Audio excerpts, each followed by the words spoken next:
Okay, so hi ma'am, if you don't mind me asking, why po ganun natagalan bago ka nagka-client? Okay, guys, ganito kasi yan. 7th week ng training, ang profiles natin ay circulated na siya sa mga client. So in my case, na-match ako sa client after 4 days. 4 days after ng graduation. So nagkaroon ako ng invite. Pero parang naging unresponsive si client ng 3 days. So after 3 days na naging unresponsive si client, tatanungin kami kung i-recirculate ba yung profile o mag-aantay ka. So ang sabi ko, recirculate na lang. So ayun, recirculate ulit yung profile ko. Then after ilang days, nagkaroon ulit ako ng interview invite.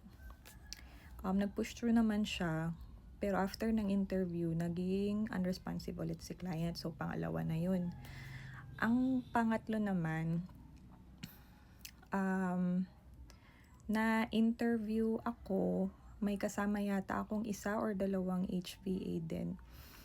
Although maganda naman yung naging interview ko, kaso they opted to choose the other HVA. So ganun kasi yun, minsan sa isang client, tatlo kayo isa-submit. Bali, tatlo kayong pagpipilian ni interview. So, depende na yun kay client kung sino yung pipiliin niya. So, pagkatapos ng pangatlo, may pang-apat na ako ulit. Sa 4th interview ko naman, okay naman. And then, pagkatapos nun, nag-decide si client na hindi na muna kami magpupush through or parang siguro nag-change yung mind niya. Hindi na muna siya kukuha ng HPA, parang ganun. So, wala na ulit. And luckily, sa 5th interview ko, sobrang bait naman ng client na nakuha ko. As in, parang worth the wait naman siya. Very light lang nga yung interview namin, bali patawa-tawa lang kami, ganun.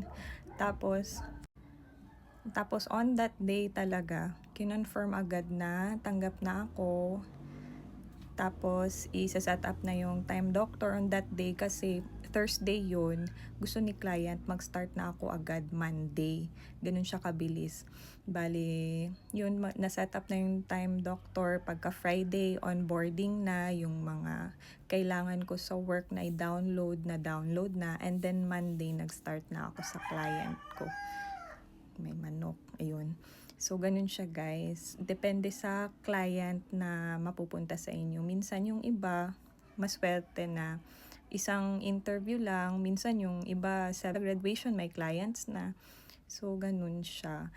Kailangan mo lang talaga mag-antay at magtiwala na makukuha mo yung client na gusto mo or mamamatch ka talaga sa client na gusto mo. So, yun lang guys. Thank you so much.